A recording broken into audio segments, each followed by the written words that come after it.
So in a few weeks,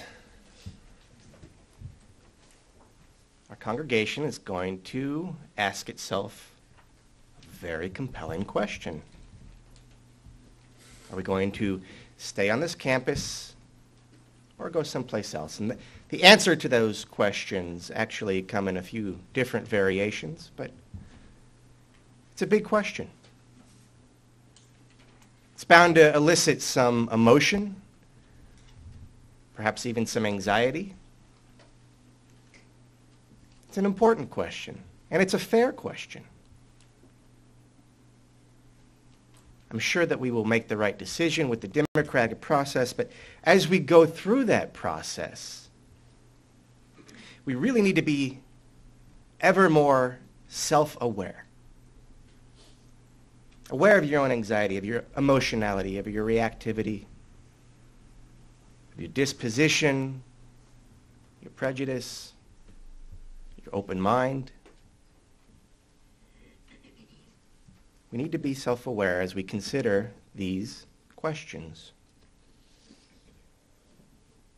But it's not just our church. I mean, we're faced with difficult questions, compelling questions, and good questions all the time as individuals. Now, it becomes important then that we understand where we're coming from. It becomes important that we understand our origin story. Because our origin story, and we each have them for chapters of our lives, for our entire lives, they actually determine who we are. They determine the decisions that we make now and the decisions that we're going to make in the future. They're more than just records of past deeds, right? How we talk about our past reveals our present and influences our future.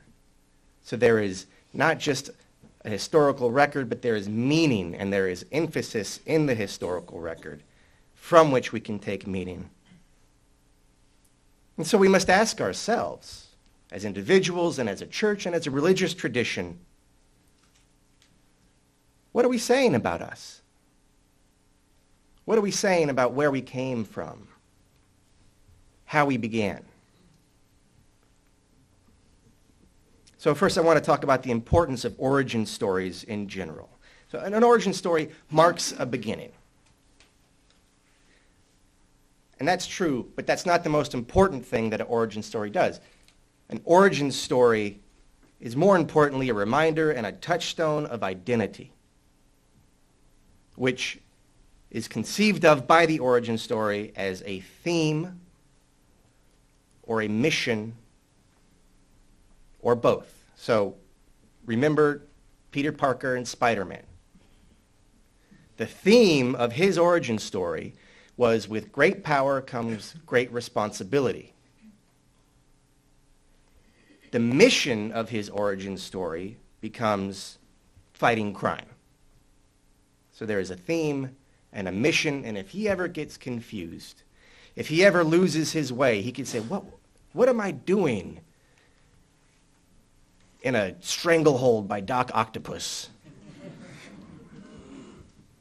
Oh, I'm living my mission and my theme that I am taking from this story. Or at least that's what we as the reader also consider. So what is, for instance, then, the Unitarian Universalist origin story? Was it at merger in 1961 when the Universalists and the Unitarians realized that they were the last two people on the dance floor and said, okay?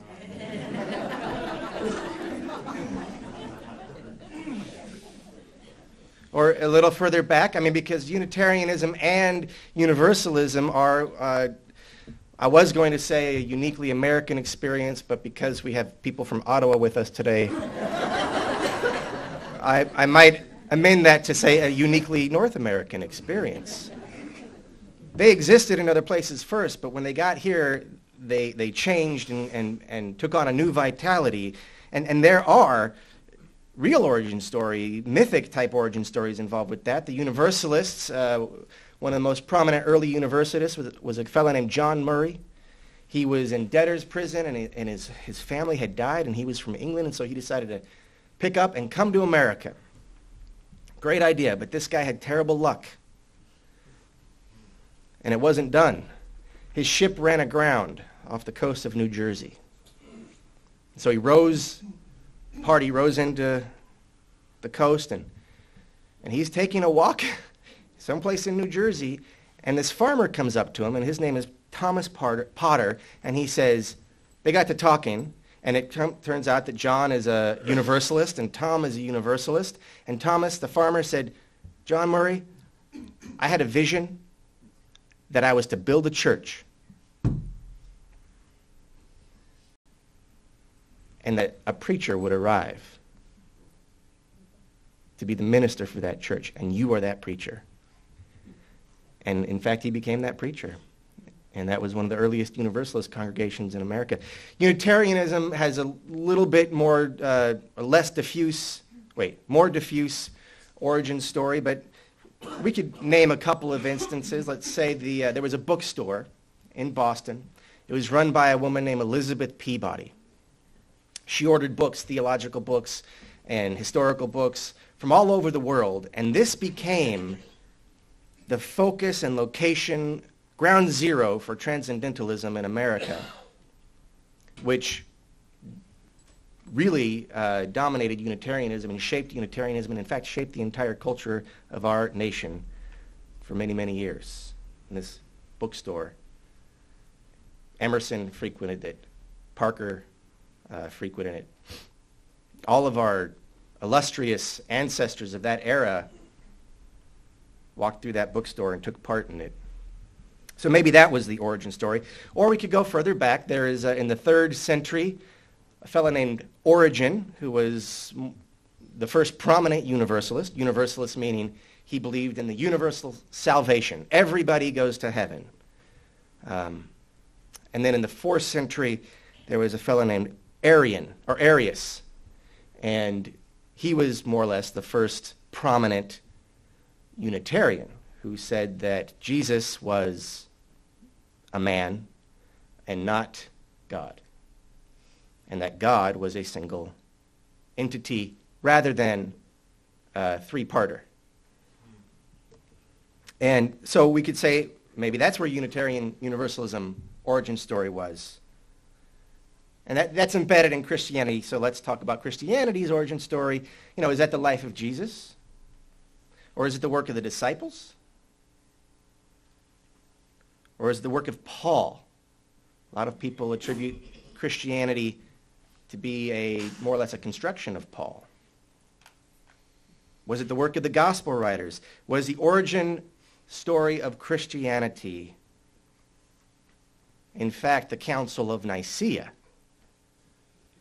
in the year 325, in which the canon was closed, the Unitarians were kicked out, and Christianity and the Roman Empire became one and the same? Was that the origin of Christianity as we know it? Okay. Jesus' origin. Again, there are several. And what you choose to say, or what you choose, which origin story you choose, will say a great deal about your understanding of Christianity. So, was the origin story of Jesus the Nativity, Christmas? Is that the origin story of Jesus? Because if that's what you place it as, then Jesus has a somewhat supernatural quality to that story. The virgin birth. It's unusual.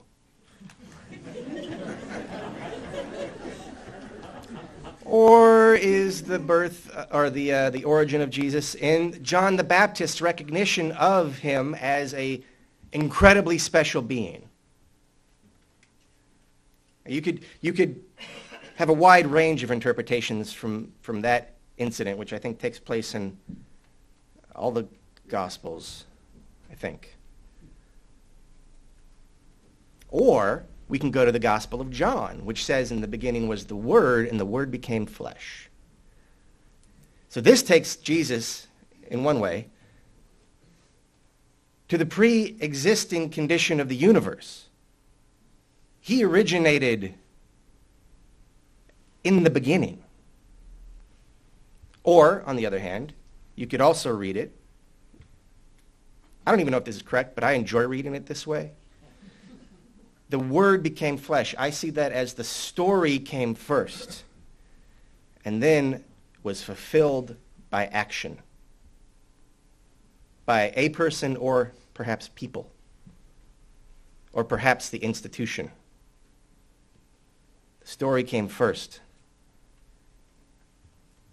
So all of those are legitimate origin stories, right? And so what that reveals to me is that we shouldn't confuse the origin story with the birth story. We don't know about Peter Parker's birth so much. But we know when he heard the call. So what was his origin? His birth, his uncle's murder, his decision to fight crime, or his altered genetics? So this is important when we're talking about ourselves. So when we're thinking about our origin story, or the origin story of this church, or the origin story of our faith, it doesn't necessarily have to be the day the charter was signed, the day your umbilical cord was cut, or the day of merger, even. But I mentioned genetics, and I want to talk about that a little bit more because I don't know enough about it, but I like to talk about it. So DNA, as a fact or a metaphor, is clearly not the only factor here, right? It's not about your birth. The origin story is not only about the birth. And establishing the existence of a character or a being or a person or an institution is not the definitive word on that institution's, person's, being's, or character's character. Follow. Now, DNA is obviously hugely influential. It's hugely influential. So even though it doesn't have the last word, we should still investigate it, and then we need to consider it, right? So institutions also have a DNA. And as an example of that, we could look to our own faith. We could look to the fellowship movement. Fellowship movement took place around the 1950s when the Unitarians were seeking to expand, and so they started a bunch of very small congregations, handful of people, with no clergy leadership. It was lay-led. Now, some of these died out, some of them merged, some of them expanded. Some of them got bigger and bigger and bigger, 20 times as big. And at some point, they call a minister. Well, it so happens that in those congregations, they're 20 times as big. All the original members have long since gone away or moved on. Those congregations oftentimes still have anti-clerical tendencies. Unintentionally. Nobody means to do this. It just is in the DNA of that institution. So a lot of work has to be done to negotiate that and to rewrite that story, to rewrite who they are. So DNA is important. The manner and reason and context in which congregations are formed sets a trajectory, or any institution for that matter. Yet we also should remember, a few weeks ago we were exploring happiness. We talked about a genetic set point as being one, very important, but only one variable in the equation of happiness. And there were other factors. We learned that changing your context or conditions or your voluntary activities changes your feelings of happiness.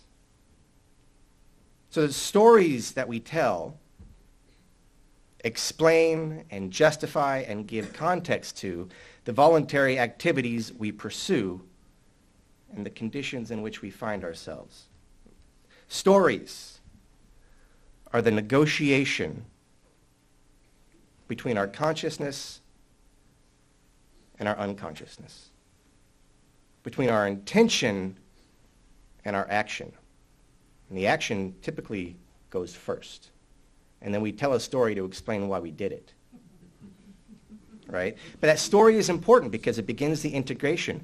And the writer of consciousness, writing the elephant of unconsciousness, sets a trajectory, can see and set a vision ahead. And that's the story that he tells to explain the action of the elephant. And eventually this begins to give more possibilities or present possibilities to the elephant that the elephant can follow. So these stories then not only explain our actions, but also begin to determine our destiny. So remember, an origin story is not necessarily one event. It is not the description of our DNA. It is a story, and a story is a series of events.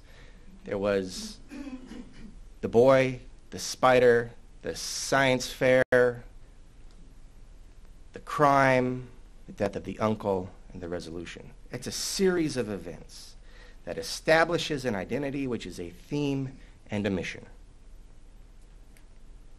And we may not control our set points or conditions. We may not control every element of the story. And we may have made some poor decisions on purpose in the past. But now we control how we tell the story today. We control what we emphasize. And what we emphasize will impact our future. Do we take responsibility for our past actions? Do we reframe conditions that we cannot change? And do we acknowledge our genetic set point, the DNA of our being, of our church, of our tradition? Do we acknowledge that and work with it? So what is Mountain Vista Unitarian Universalist origin story? Is it Claire's Kitchen? That's where the folks from 22nd Street met in Claire Toth's kitchen before they moved to the elementary school, junior high. So is that the origin of MVUU? Or was it when we purchased this property? Or is it somehow tied to the certificate of occupancy? Visitors, that's an inside joke that you really don't want to get right now. Stick around, you will, and it'll be fun. Or was the origin of Mountain Vista Unitarian Universalist Church when you started attending? Or is it more subtle? Is it embedded in our covenant? So what has been the theme of Mountain Vista Unitarian Universalist Church? What has been the mission of MVUU? I'm not going to answer that. We can talk about the origin of Unitarian Universalism. Was it the merger, the bookstore in Boston, the shipwreck on the shore of New Jersey? Was it in the Mediterranean? I actually have some thoughts about this. I don't really want to spin. We're not even 300 years old. If we begin the origin story of Unitarian Universalism at the merger, which is where actually I would probably put our current iteration of the origin at, we're just 25 years old.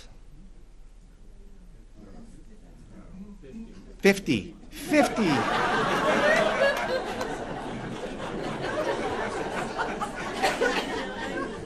It's still astounding. It's astounding that I couldn't count. 50 years old, thank you. I'm glad you're listening. 50 years old. I'll change that for the PDF. 50 years old. We're babies. Our origin story is happening. We are the origin story. of Unitarian Universalism. And if we are the origin story of Unitarian Universalism, we are definitely the origin story of Mountain Vista Unitarian Universalist congregation. We are still in that story. The events that we are going to emphasize in the future have not even happened yet. And yet the events that have happened are still decidedly important to determining what those future events will be.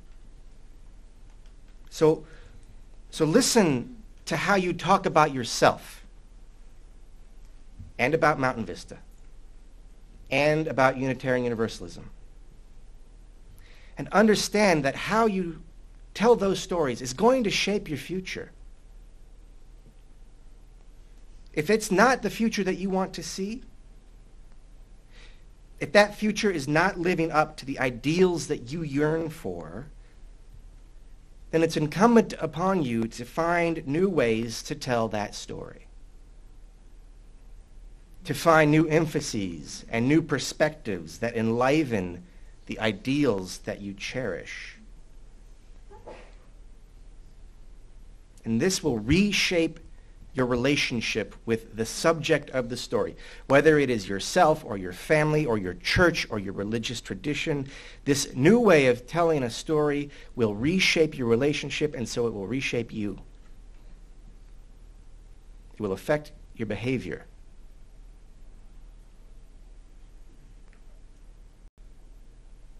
And if the theme of Unitarian Universalism is revision, then it is worthwhile to examine and examine again the stories we tell. For how we tell our stories, how we talk about the past, will determine our now and will shape our future. Our origin story is being written right now. How will you tell it?